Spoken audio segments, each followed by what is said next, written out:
Welcome to Corrections Mama 27 channel. Thanks for watching.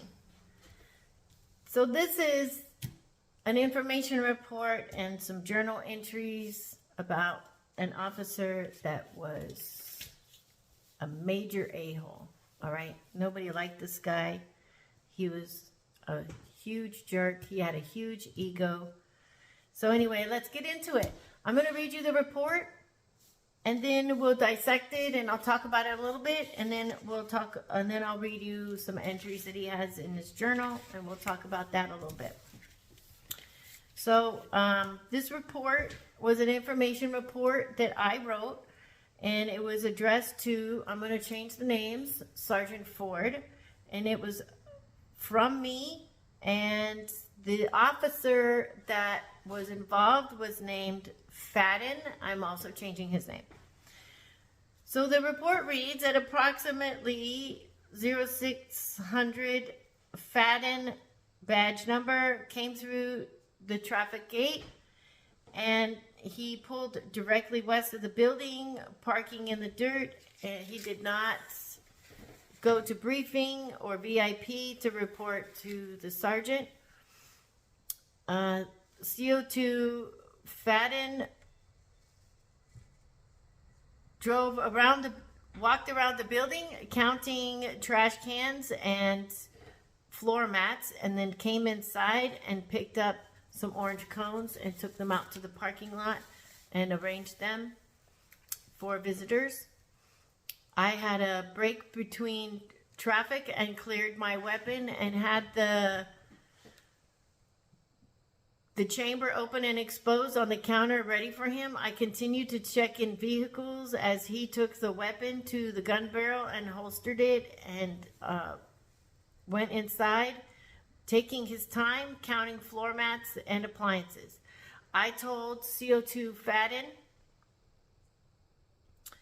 that I was leaving now, and he said, no, I didn't tell you you could leave yet. I said, everything is here, I'm leaving. And if you want to do your little rituals, and you need to come in earlier. And then I checked out 3 more cars and left the gate open and got in my truck and pulled up to the gate that was open. CO2 Faten ran over to the gate and slammed it down. He said, you have not been properly relieved. You cannot go. I did not give you permission to go. He went to another car to let them through, so I opened the gate, and he ran over and slammed it down again, nearly hitting my truck.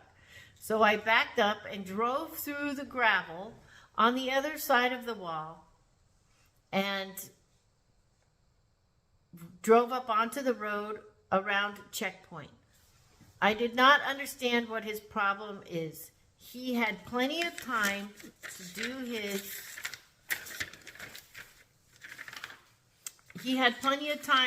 the weapons exchange and to take everything that he needed to do. When it's time for me to go, it's time for me to go. So, okay, this happened on the 4th of July in 2007. And let me tell you about Faten. Faten was a short guy.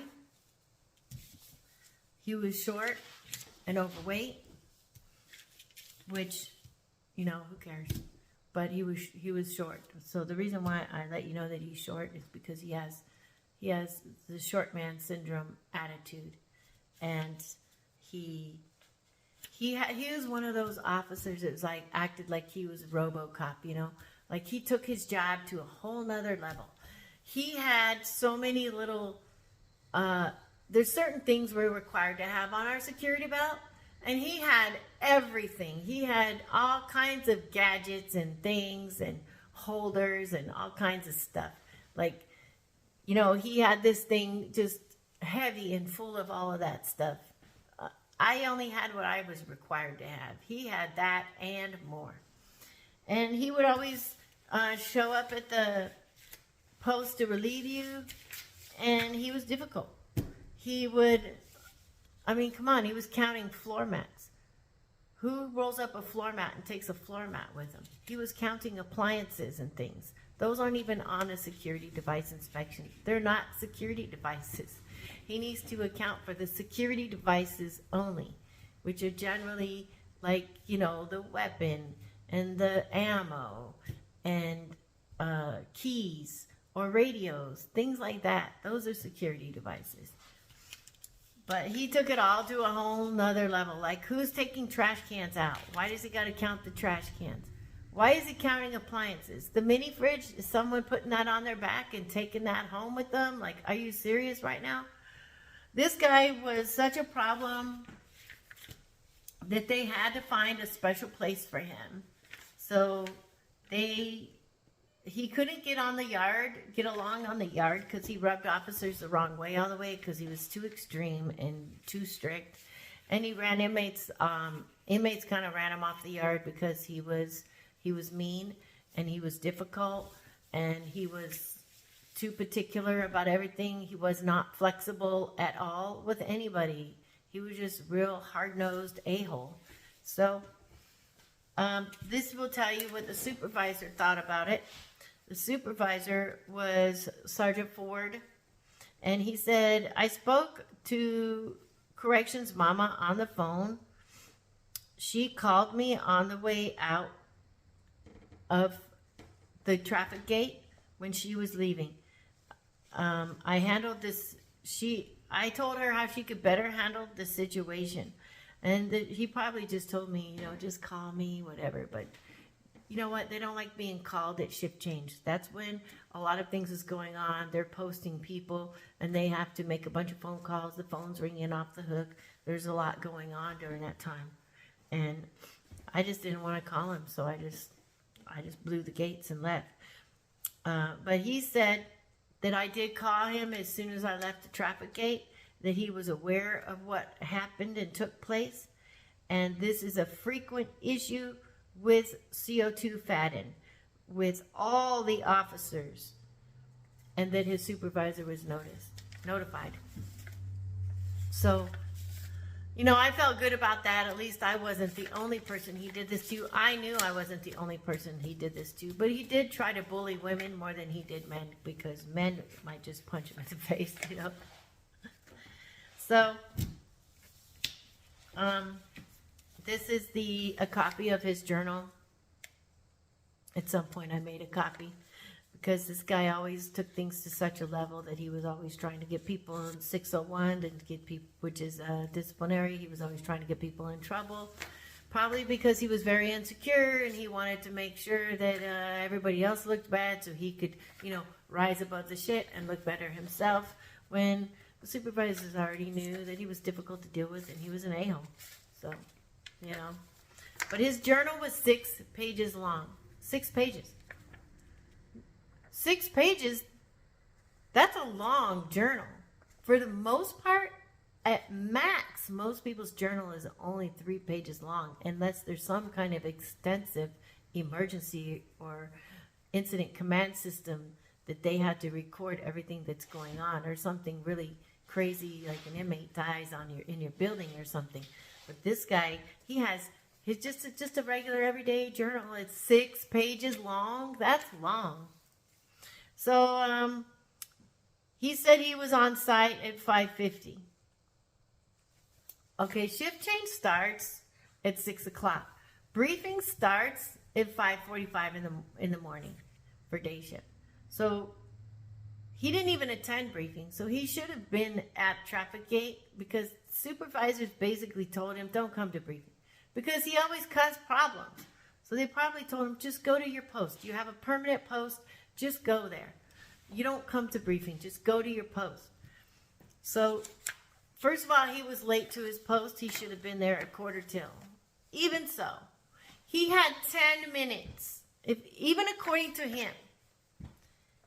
He had 10 minutes, according to him, to do his security device inspection, to make sure that everything was in order and everything was there so I could go. But 10 minutes isn't enough for this clown. He wants to take 30 minutes and make you late. And I know that. I've had to deal with him before, and I've had many other problems with him. So Anyway, he said he was on site and briefed by the supervisor. No, he wasn't. Okay, I'm the one that checked him through the gate, and the reason why I wrote that in my information report is because he never went to briefing. He was never talked to a supervisor. I let him in the gate, and he made a U-turn and drove right around, and then parked in the gravel next to the post, next to traffic control. And then he gets out, you know, doing this kind of thing and counting all of the floor mats and trash cans and orange cones out there. He said he began his inspection and it was completed at 5:52. And he says everything that was accounted for was the key sets and the chips and the and then he says he began a key inspection and he started a security device inspection and inventory, and he lists a bunch of stuff like the gate arms and like the refrigerator, which is in a security device, and all this other BS, the cordless phone, a radio, the microwave oven, that's not a security device, the compact refrigerator, the air conditioner. He counts the air conditioner. Who counts the air conditioner, the refrigerator, and the microwave? Are you kidding? Like, who's going to just pack that up in their vehicle and drive off and not get caught? First of all, there's cameras there. And second of all, an officers, they're like, that's something obvious that you're going to see that's missing. This guy was the biggest jerk. I swear, I could not stand this guy. Then he inventories the paper shredder and the podium and the cordless phone and the microwave and the refrigerator and the gun clearing barrel. The gun clearing barrel, that's pretty obvious if that's missing, because you got to go clear your weapon before you leave. So, I mean, you know, it's just too much. He's just crazy. And the trash cans. He even counts the mirror in the bathroom, folks. I'm surprised he didn't write the toilet down in here or the sink. This guy is just so ridiculous. And then he talks about that then he says that he activated an ICS, Incident Command System, because CO2 Corrections Mama evaded the gate, didn't check in, didn't get checked out, wasn't properly relieved, and I drove around the wall. Yeah, I drove around the wall. I'm not waiting for this guy. First of all, okay, you're not my boss, all right? You and I are the same rank. In fact, I have more seniority over you, so you can kiss my butt, all right? All right, I had a lot more time than him, and there's no way he's going to tell me when I can leave. You can't hold me hostage. You can't tell me I can't leave. I'm not waiting for your permission. You're not telling me when I can leave and when I can't leave. I don't need your permission to leave. You can't hold me hostage here. This is a prison. I'm not incarcerated. I'm not an inmate. I'm not a convicted felon. You can't tell me I can't leave. What are you going to do? Put handcuffs on me and tell me I can't go anywhere? Get out of here. Get out of town. You're just a stupid idiot.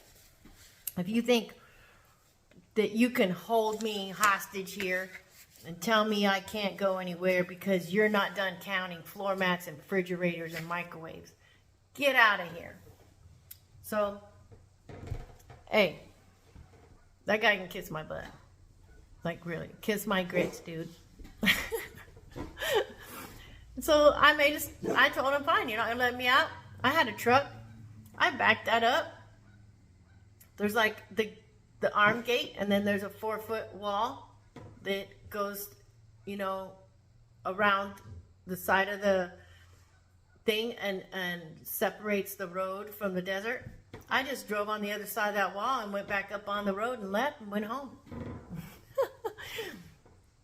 Left him in the dust and didn't care. Didn't care at all. So, you know, I don't like being treated like that. He's a control freak.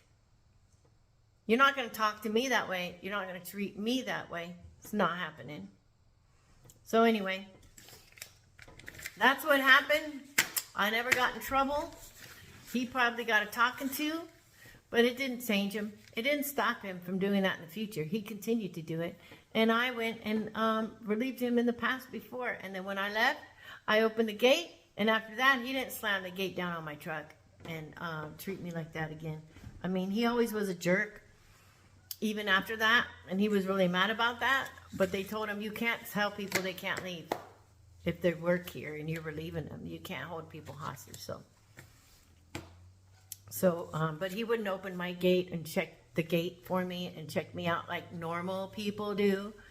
No, he was a jerk. He made me open my own gate and go get my truck and drive through. You know, give me a break, this guy. So keep in mind, you got to work with some a-holes. But I'm sure other people have run into control freaks like this before. I think people have really big egos in the Department of Corrections. Sometimes, some people don't, but there are those that do. So anyway, that's the end of the story when I burned rubber and left that guy in the dust because he thought he was going to tell me I couldn't leave work. Kids off. So that's the end of the story. Thanks for watching. Please like, subscribe, share, and push that notification bell.